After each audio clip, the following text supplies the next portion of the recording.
नमस्कार दोस्तों, पिछले 2-3 दिनों में आपने देखा होगा यूएस को लेकर काफी ज्यादा चर्चा बढ़ गई है देश के अंदर।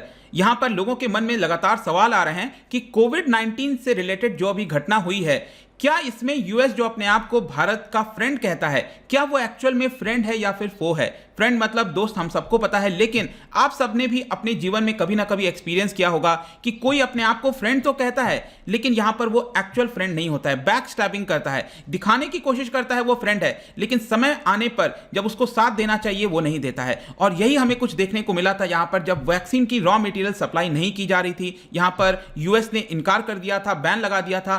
तो इसी को लेकर अब हम चर्चा करेंगे, थोड़ा सा यहां पर समझने की कोशिश करेंगे कि क्या क्या चीजें हुई थी और यहां पर थोड़ा सा कंक्लूजन में देखने की भी कोशिश करेंगे कि क्या एक्चुअल में ये फ्रेंड है या फिर फो है। तो चलिए आगे बढ़ते हैं। मैं हूं अंकित अग्रवाल और अपडेट के लिए आप मुझे फॉलो कर सकते हैं इंस्टाग्राम, फेसबुक और ट्विटर पर। मेरे लेक्चर की हर पीडीएफ आपको फेसबुक पर तो मिलेगी ही, प्लस साथ में आप मेरा टेलीग्राम चैनल ज्वाइन कर सकते हैं by searching Ankit Agarwal official. और जैसा कि आपको पता है यूपीएससी के एग्जाम्स आने वाले हैं, अगर आप अपनी प्रिपरेशन कर रहे हो इस साल, अगले साल जब भी, तो आप हमारे कोर्स को ज्वाइन कर सकते हैं जहां पर आपको कॉम्प्रिहेंसिव वे में स्टैटिक, करंट, हर एक चीज एक जगह उपलब्ध करा दिया जाता है। तो चलिए देखते हैं एग्जैक्टली यहां पर हो क्या रहा है और थोड़ा सा इंट्रोडक्शन में बैकग्राउंड समझने की कोशिश करते हैं। तो जैसा आपको पता होगा, सेकेंड वेव जो कोविड का पैंडेमिक आया, उसकी वजह से अचानक से यहां पर मिड अप्रैल के बाद से देश में जो शॉर्टेजेस हैं बेड्स की, हॉस्पिटल्स के अंदर ड्रग्स हो गया, मेडिकल ऑक्सीजन हो गया, कई प्रकार की चीजों की जो शॉर्टेज हैं वो हमारे पास देखने को मिलती हैं। और इसकी वजह से जो पूरा विश्व है वो यहां पर भारत के सपोर्ट में आ गया। कई सारे मैसेजेस आने लगे पूरे विश्व से, अलग अलग प्राइम मिनिस्टर, प्रेसिडेंट ने होप जताया, सपोर्ट करने की कोशिश की और यह भी कहा कि यहां पर जिस प्रकार की मदद चाहिए होगी भारत को वो हम देने की कोशिश करेंगे। यहां पर आप देख सकते हो, कुछ एग्जांपल मैं आपको दूंगा। अप्रैल 19 को ही, ध्यान रखिएगा, मैं डेट बहुत इंपॉर्टेंट है, मैं आखिरी में आपको बताऊंगा ये डेट्स क्यों इंपॉर्टेंट है। 19 अप्रैल को ही रशिया ने सबसे पहले यहां पर प्लेज कर दिया और ये कहा कि जो एंटीवायरल ड्रग रेमडेसिविर है वो प्रोवाइड करने के लिए तैयार है, मेडिकल ऑक्सीजन वो भेजने के लिए तैयार है। फ्रेंच प्रेसिडेंट इमैनुअल मैक्रोन ने यहां पर पूरी तरह से सपोर्ट दिखाया। इसके अलावा जर्मनी, स्टार्टिंग में आपने देखा होगा कुछ यहां पर कड़े शब्दों में बात कही गई थी एंजेला मर्केल के द्वारा, लेकिन यहां पर उसने भी जो डजन्स ऑफ ऑक्सीजन है उसको एयरलिफ्ट करने की बात की। इसके अलावा यूएई हो गया, सऊदी अरब, कल आपने देखा होगा मैंने वीडियो बनाया था कि यहां पर 80 metric tons of liquid oxygen वो सऊदी अरब यहां पर भेज चुका है। साथ ही साथ आप यहां पर देखिए सिंगापुर, छोटा सा देश है, दिल्ली से भी छोटा अगर आप एरिया में देखें तो यहां पर सिंगापुर देश है, उसने भी सॉलिडारिटी दिखाई और इंडियन एयरफोर्स की मदद से यहां पर क्रायोजेनिक ऑक्सीजन कंटेनर जो हैं वो 24 अप्रैल को यहां पर निकाला गया था। तो सभी देश यहां पर तैयार कर रहे हैं। बीजिंग, आपने देखा होगा पिछले एक साल से हमारा जो एलएसी है वहां पर एक युद्ध जैसा माहौल बना हुआ है, लेकिन इस पर्टिकुलर समय में ह्यूमैनिटेरियन असिस्टेंस के समय ने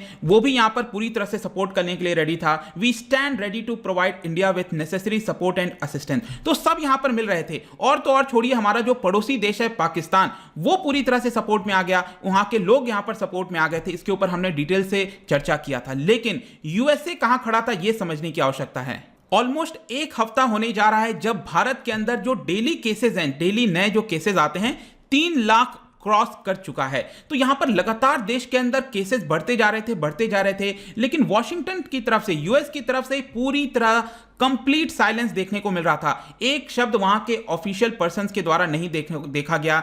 और इसी की वजह से आप देखोगे, मैं आपको एक एग्जांपल दिखाता हूं किस तरह से डिप्लोमेसी में चीजें काम करती हैं। जो हमारे एस जयशंकर साहब हैं, फॉरेन एक्सटर्नल अफेयर्स मिनिस्टर, उन्होंने देखिए यहां पर international day of multilateralism and diplomacy for piece, यहां पर उन्होंने क्या बयान दिया था अपने ट्विटर के माध्यम से, let us reflect on it's 2 central challenges. यहां पर जब हम मल्टीलैटरलिज्म की बात करते हैं, इसका सिंपल अर्थ यह हुआ कि पहले जैसे रूस और जो आपका यूएस है वो 2 पिलर्स हुआ करते थे। मल्टीलैटरलिज्म में कई सारी शक्तियां अलग अलग रीजन्स में आपको देखने को मिलेंगी। तो यहां पर बेसिकली उनका यह कहना था कि हमें 2 मेन चैलेंजेस को डील करना है। सबसे पहला ये तो multilateralism needs to be reformed, यहां पर क्रेडिबल उसको बनाना पड़ेगा। जब हम कहते हैं कि साउथ एशिया में भारत सबसे ऊपर यहां पर चीजों को सही से कर सकता है, किसी और रीजन में कोई और देश में आपको देखने को मिलेगा, तो यहां पर उसको और क्रेडिबल बनाना पड़ेगा। और दूसरा आप देखिए यहां पर क्या बोला गया, and it must be practised not just preach.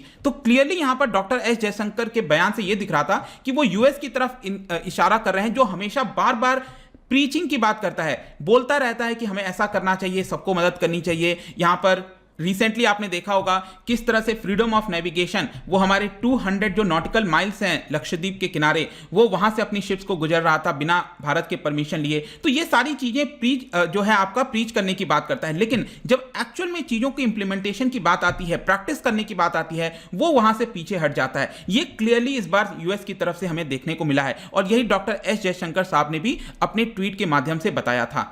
और इसके अलावा यहां पर स्ट्रैटेजिक पार्टनरशिप की बात कही जाती है। इंडिया और यूएसए कहा जाता है कि स्ट्रैटेजिक पार्टनर बन गए हैं, दोनों आपस में ग्लोबल स्ट्रैटेजिक पार्टनरशिप का एक उदाहरण की तरह पेश करते हैं अपने आप को। यहां पर दोनों के द्वारा बोला जाता है कि हम सबसे ज्यादा जो मिलिट्री एक्सरसाइजेज हैं वो कंडक्ट करते हैं दोनों देश के बीच में। रिसेंटली आपने देखा होगा क्वाड को लेकर काफी ज्यादा क्वाड्रिलैटरल डेमोक्रेसीज इस तरह की बातें कही जा रही थी। इसके अलावा आप देख सकते हो कि जो बाइडेन का भी इलेक्शन हुआ था, प्रेसिडेंट बने हैं, उन्होंने इंडियन डिसेंट के करीब 55% वो यहां पर चुने थे ताकि चीजों का गवर्नेंस किया जा सके यूएस के अंदर। वो तो आप छोड़िए, वाइस प्रेसिडेंट इस समय कमला हैरिस हैं, लेकिन इनमें से कोई भी ऐसी चीज नहीं थी जो कि यहां पर यूएसए को कह सके कि देखो भारत के अंदर इस समय समस्या चल रही है, प्रॉब्लम चल रहा है और आपको इस समय एक टफ स्टैंड लेने की जरूरत है। यहां पर जो आपने एम्बार्गो लगा रखा है रॉ मटेरियल्स के ऊपर, उसको हटाने की जरूरत है। ये तो आप छोड़िए, पिछले एक साल में आप जस्ट एग्जांपल के तौर पर देखो कि भारत के द्वारा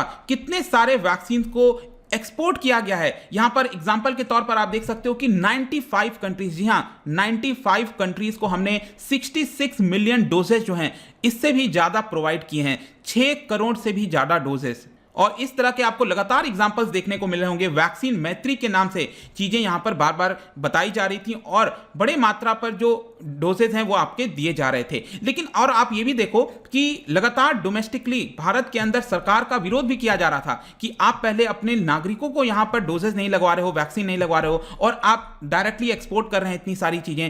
और इसको लेकर आप देख सकते हैं जयशंकर साहब, उन्होंने इसका लेकर बयान दिया। उन्होंने ये कहा कि देखिए जब हम एक्सपोर्ट करते हैं तो यहां पर हमारे ऊपर थोड़ी सी कंपल्शन भी रहता है, मॉरली तो हमें करना चाहिए लेकिन कंपल्शन भी रहता है। उन्होंने एग्जांपल के तौर पर बताया जैसे कि आज के डेट में अगर हम जो भी वैक्सीन मैन्युफैक्चर करते हैं उसका रॉ मटेरियल बाहर से आता है, तो अगर सपोज हम दूसरे देशों को कहेंगे कि हमें रॉ मटेरियल चाहिए, तो यहां पर हम ये थोड़ी कह सकते हैं कि आप सभी हमें रॉ मटेरियल दे दो लेकिन वैक्सीन बनाकर हम आपको नहीं देंगे।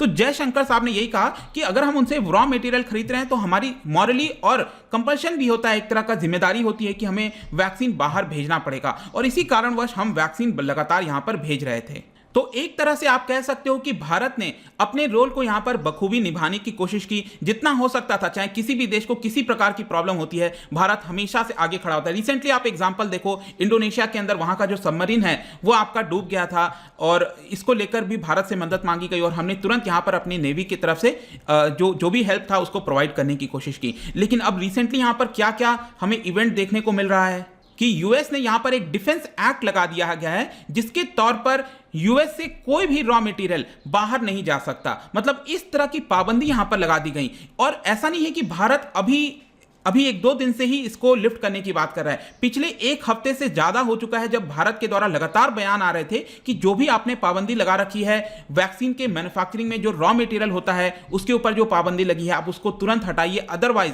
देश के अंदर जो वैक्सीन का प्रोडक्शन है वो यहां पर रुक जाएगा, प्रॉब्लम आ जाएगी। और आप देखिए सिचुएशन कितनी ज्यादा गंभीर है। आपने कभी देखा है कि इतनी बड़े प्लांट जो सीरम इंस्टीट्यूट है उनके खुद के सीईओ ने यहां पर यह ट्वीट किया और यह बोला कि अगर हमें वैक्सीन की सप्लाई बढ़ानी पड़ेगी और इसको प्रोडक्शन कंटिन्यू रखना है तो आपको ये जो एम्बार्गो है इसको हटाना पड़ेगा। ये 16 अप्रैल को ही बोल दिया गया था एक सीईओ के द्वारा जो कि विश्व में सबसे ज्यादा मैन्युफैक्चरिंग कर रहा है वैक्सीन का। इसको लेकर साथ साथ कई सारे जो सेलिब्रिटीज हैं उन्होंने भी यहां पर ज्वाइन किया और रिक्वेस्ट की कि इस एम्बार्गो को हटाया जाए। लेकिन यूएस एक ऐसा देश था जिसको कहीं कुछ नहीं सुन रहा था। इनफैक्ट यूएस ने तो भारत के साथ सहानुभूति रखने के बजाय आप देखोगे तो ऐसी बात कर रहा था अमेरिकन फर्स्ट। ये बयान दिया गया है उनके ऑफिशियल के द्वारा, अमेरिकन फर्स्ट, मतलब कि सबसे पहले जो वैक्सीन है वो चाहते हैं कि अमेरिका के लोगों को लगेगा और उसके बाद कुछ हो सकेगा तो वो देखेंगे। इस तरह की बयान जो है डायरेक्टली वहां से आ रहे थे। लेकिन फाइनली जाकर अब आप देखो कल जो है जिस तरह से प्रेशर बढ़ा है यूएस की तरफ से, अलग अलग देशों के द्वारा बोला जा रहा था कि आखिरकार यूएस करना क्या चाह रहा है, तो फाइनली कल जाकर यहां पर आप देखोगे तो यूएस गवर्नमेंट के जितने भी सीनियर ऑफिशियल्स हैं उनके द्वारा, स्पेशली यहां पर जो सेक्रेटरी ऑफ स्टेट हैं, जो फॉरेन मिनिस्ट्री होती है, एंटनी ब्लिंकन, उनके द्वारा यहां पर फिर बयान आया। कल जाकर ये पिछले 10 दिन से बातें कही जा रही हैं, कल जाकर आया, our heart go out to the Indian people in the midst of horrific COVID-19 outbreak। और यहां पर फिर बोला गया जिस भी प्रकार की आवश्यकता है, और उन्होंने कल बोला भी ये चीज कि ज्यादा से ज्यादा फ्लड गेट्स ऑफ असिस्टेंस यहां पर प्रोवाइड किया जा रहा है, रॉ मटेरियल है, पीपीई किट्स है, एक्सपर्ट्स हो गए वो भी प्रोवाइड किए जा रहे हैं। और ये तब हुआ था जब हमारे national security adviser Ajit Doval ने अमेरिका के national security adviser Jake Sullivan उनके साथ बातचीत की, तब जाकर ये चीज कहीं ना कहीं सुलझते हुए दिखी। तो अब हम कह सकते हैं कि यहां पर यूएस जो है वो एक बड़ी मात्रा में भारत को मदद कर रहा है, करने के लिए तैयार है, ठीक है। मतलब सबसे ज्यादा इस समय अगर आप देखोगे जो प्रॉमिस किया गया है किसी देश के द्वारा, अब वो यूएस बन गया है। लेकिन ये हमें समझना पड़ेगा कि ये बहुत ज्यादा डिले हो चुका है इस चीज में। यहां पर मैं आपको कंक्लूजन में एक ट्वीट के माध्यम से बताना चाहूंगा। यहां पर जो एसोसिएट प्रोफेसर हैं ऑफ पॉलिटिकल साइंस MIT, उनके द्वारा ये ट्वीट किया गया था अप्रैल 24। आप देखिए क्या लिखा हुआ है, friend that sends best wishes a week late. मतलब कि जो फ्रेंड जो है आपको बधाई देता है, आपको बेस्ट विशेस भेजता है, आपके लिए कामना करता है, लेकिन वो एक वीक के बाद करता है, तो वो शायद बेस्ट विशेस के तौर पर याद नहीं रखा जाता, वो सबसे आखिरी विश था इस तौर पर हम याद रखते हैं। तो टाइमिंग हमेशा मैटर करता हो, चाहे आपका एग्जाम हो या फिर डिप्लोमेसी हो, कोई भी चीज में टाइमिंग जो है वो बहुत ज्यादा इंपॉर्टेंट रहती है, मैटर करता है। और यहां पर यूएस ने पूरी तरह से जो टाइमिंग है उसको रेस्पेक्ट नहीं किया, और यहां पर जब हमें क्लियर तौर पर जरूरत थी